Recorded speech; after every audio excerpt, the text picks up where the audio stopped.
안녕하세요. 저는 SK 주식회사 에이브릴 플랫폼 팀의 정철우 수석입니다. 뭐 이렇게 이제 학교의 교과 과정을 마련해 주신 이제 교수님과 SK 관계자님께 이제 감사를 드립니다. 오다가 보니까 이렇게 연고전인 것 같던데요. 언제 다음 주부터인가요? 아, 죄송합니다. 예.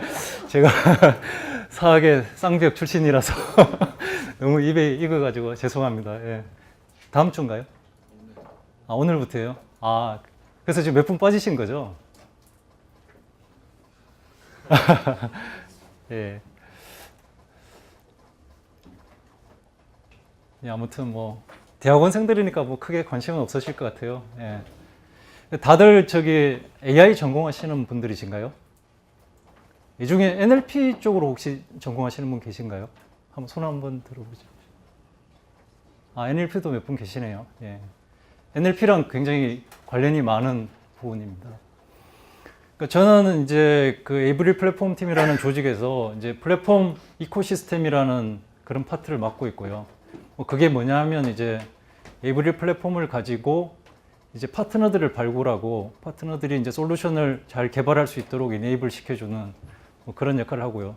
또한 이제 왓슨 이외의 다른 AI 기술도 확보하는 뭐 그런 역할을 하고 있습니다. 제가 왓슨을 접한 거는 이제 한 2년 전이고요. 그때 이제 제가 그룹의 ICT 위원회라는 데 이제 파견을 나가가지고 그래서 신성장 동력을 발굴하는데 그때 이제 제 위에 있던 보스가 그 IBM 미국에 있는 리서치에서 한 20여 년 이렇게 연구를 하시던 분이었는데요. 그분이 왓슨과 같은 이런 비즈니스를 SK에서 하는 게 좋겠다라고 이렇게 해가지고 그렇게 해서 이제 이 왓슨 비즈니스가 시작이 된 겁니다. 그래서 뭐 작년에 이제 IBM과 이제 계약을 맺고 저희가 한국어 왓슨에 대한 이제 독점적인 사업권을 가지고 그동안에 이제 그 한글 API를 출시하는데 이제 이렇게 계속 노력을 해왔고요. 최근에 이제 한글 API를 이제 출시를 했습니다. 최근에. 혹시 9월 초에 에이브릴 오프닝 데이라는 행사를 했는데 혹시 가봤거나 관심이 있으신 분이 있으신가요? 네. 아, 가보셨어요? 아, 그때 제가 발표했었는데 혹시 네, 그러시구나. 네. 네.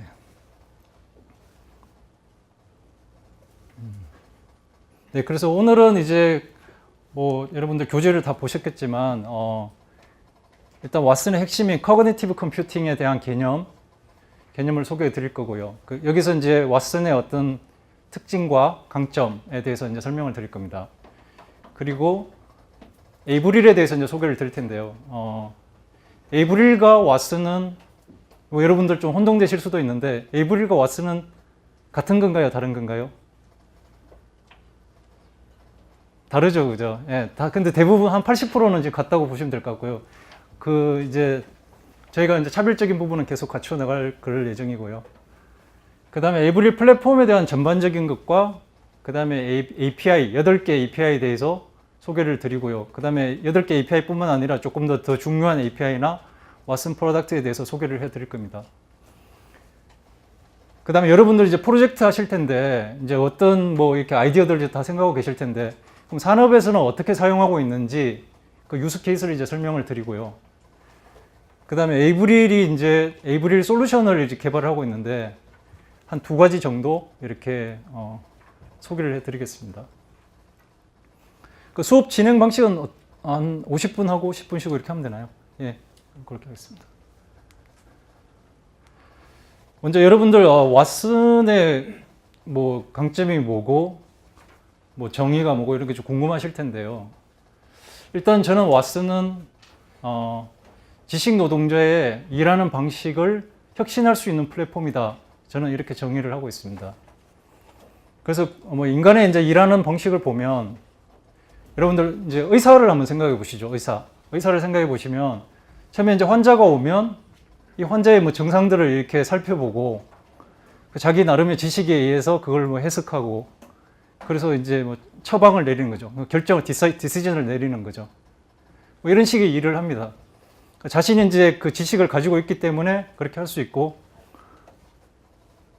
할 수 있는데 이제 이 커그니티브 컴퓨팅의 역할은 그 날리지 베이스를 가지고 그 인간을 도울 수 있는 그런 역할을 한다고 보시면 될 것 같습니다.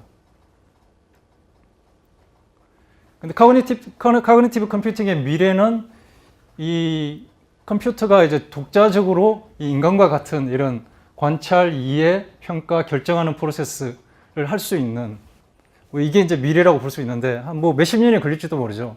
여러분들 뭐 잘 아시겠지만 약한 인공지능, 강한 인공지능 이렇게 얘기를 하지 않습니까? 강한 인공지능의 모습일 것 같은데요. 그래서 뭐 몇십 년 뒤에는 로봇 의사가 뭐 집집마다 있어가지고 내가 뭐 아플 때 이렇게 어떻게 해야 될지 이렇게 뭐 치료 방법을 공고해 줄 수도 있고 이런 시대가 올 수도 있지 않을까 이렇게 생각을 합니다. 그래서 카그니티브 컴퓨팅이라는 게 뭐 아카데믹하게 이렇게 정의되어 있지는 않지만 뭐 여기 나오는 대로 인간의 그 두뇌의 기능을 이제 모방하고 인간의 의사 결정을 돕는 그런 컴퓨팅이다 이렇게 생각을 하시면 될 것 같습니다. 그래서 기존의 이 컴퓨팅 영역에서는 주로 정령 데이터만 다루어왔었습니다. 그래서 정령 데이터를 가지고 저희가 뭐 데이터도 분석하고 뭐 이해하고 해석하고 의사결정도 내리고 이랬는데요. 근데 여러분도 잘 아시겠지만 이 세계에 있는 전 세계에 있는 데이터의 90%는 최근 2년 이내에 다 생성된 겁니다. 이전에 몇천 년의 역사가 있었지만 최근 2년에 90%의 데이터가 생성됐고 그 2년 후에는 어떻게 될까요? 또 몇 배의 데이터가 또 생성될 겁니다. 근데 그 중에 80%가 비정령 데이터입니다. 근데 이 기존의 컴퓨팅은 이제 그 비정령 데이터를 다루는 데 있어서 어떤 제한이 있었고요. 거기서 어떤 뭐 인사이트를 발견하는데 굉장히 어려움이 있었습니다. 그래서 뭐 예를 들면 이렇게 뭐 기존의 정령 데이터로 이렇게 분석을 해가지고 어떤 상품에 대한 매출이 계속 감소를 했어요. 그럼 그 이유를 알기 위해서 그 마케팅 담당자들이 뭐 이렇게 여러 가지들을 조사를 하겠죠. 뭐 시장 조사도 하고 그 다음에 뭐 이게 트위터의 반응도 보고 블로그도 보고 뭐 등등 여러 가지 원인들을 이렇게 조사를 할 텐데요. 그 Y를 찾아내기 위해서는 그 인간이 그런 역할을 했어야 했던 겁니다. 근데 그런 부분을 이 카그니티브 컴퓨팅이 좀 대신해 줄 수 있다. 뭐 전체를 대신해 주기는 어렵겠지만 대신해 줄 수 있다. 이렇게 보시면 될 것 같습니다. 그래서 인간이 어떤 지식 노동을 하는데, 지식 업무를 하는 데 있어서 그것을 도와주는 역할을 해준다. 이렇게 이해를 하시면 될 것 같습니다.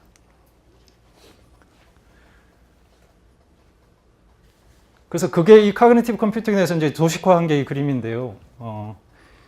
이 우리가 가지고 있는 대량의 비정령 데이터를 그걸 학습을 시킵니다. 학습을 시킨다는 것은 이제 기계가 이해할 수 있도록 좀 이렇게 변화시키는 겁니다. 변화를 시켜가지고 그거를 인간의 언어로서 어떤 질문에 대한 답을 구하고 인사이트를 얻을 수 있는 이런 것을 이제 카그니티브 컴퓨팅 이제 플랫폼이라고 우리가 보고 있습니다. 왓슨의 동작 원리는 뭐 여러분들 궁금하실 텐데요. 혹시 2011년에 그 제퍼디 쇼에서 왓슨이 우승했다는 거 알고 계신가요? 다 알고 계시죠? 예. 그때 그 아키텍처가 이제 딥QA라는 아키텍처인데 딥QA도 다 아시죠? 다 아시는 분? 손 한번 들어주세요. 딥QA. 깊다 할 때 딥, 예.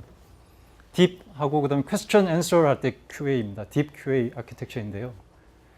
그게 이제 왓슨의 이제 슈퍼컴퓨터로 이제 그 한 90여 대의 서버, 한 2,000여 개의 CPU 코어로 구성된 슈퍼컴퓨터라고 볼 수 있고요. 그 안에 100만 권의 어떤 오픈 도메인의 지식들이 학습이 되어 있습니다. 그래서 그걸 가지고 이제 그 퀴즈쇼에서 우승을 할 수 있었던 겁니다. 그 100만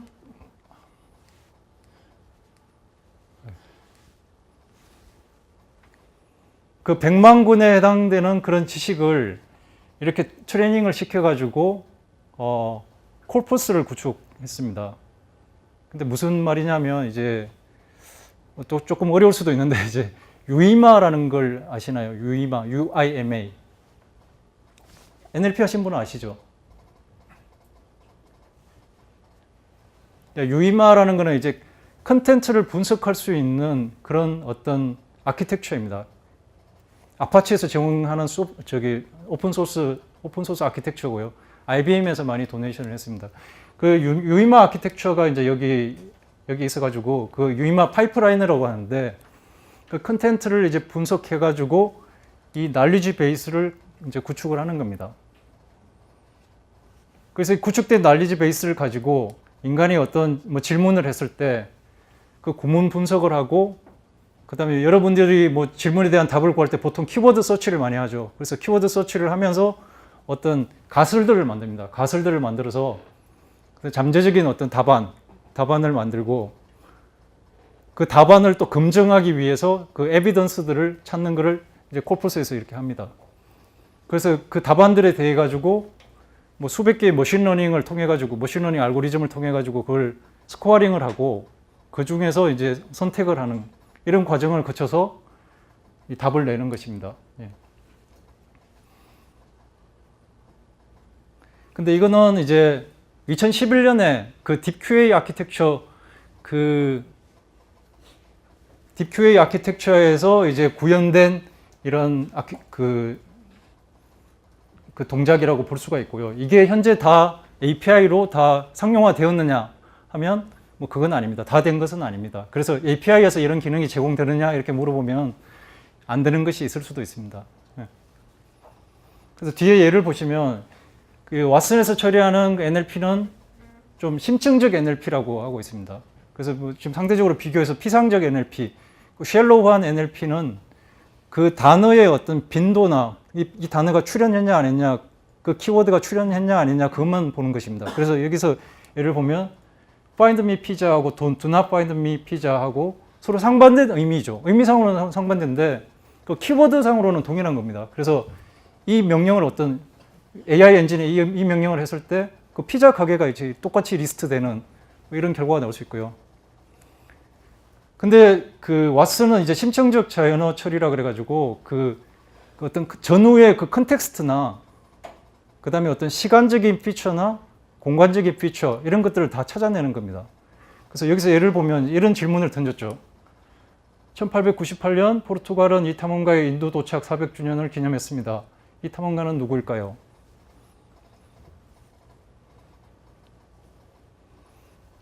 이 질문에 답을 하기 위해서 이제 앞에 나왔던 왓슨의 동작 원리처럼 이제 이 키워드들을 가지고 이제 뭐 여러 가지 가설들을 해서 뭐 바스코 다가마가 있을 수도 있고 뭐 콜럼부스일 수도 있고 이런 잠재적인 답안에 대해서 계속 증거들을 찾아서 결국은 스코어링을 해서 바스코 다가마라고 이제 답을 하는 거거든요. 그래서 답안에 대한 어떤 근거로서 이 콜포스에서 이 문장을 찾아서 이 답을 제출하는 거고요. 그래서 이 질문에서 이제 1898년에 이 400주년을 기념했으니까 실제 사건이 발생한 거는 400년 이전이겠죠. 그런 시간적인 피처와 그 다음에 포르투갈에서 이 사람의 인도 도착 400주년을 기념했으니까 이 사람은 포르투갈에서 인도로 갔다는 것을 추론할 수가 있죠. 그러니까 이런 시간적 공간적 추론을 할 수 있는 그런 것이 이제 심층적 자연어 처리라고 이제 보시면 되고요. 왓슨이 이제 이 부분에 강하다라고 이제 보시면 될 것 같습니다. 그다음 질문은 중간중간 해주셔도 좋고요. 그 다음에 한 파트가 끝날 때마다 제가 질문할 수 있는 기회를 드리겠습니다. 지금까지 이제 질문이 있으신가요? 정형적 데이터랑 비정형적 데이터 확실하게 어떤 차이가 뭐냐고. 예, 정형적 데이터와 비정형적 데이터의 차이가 뭐냐 이렇게 물어보셨고요.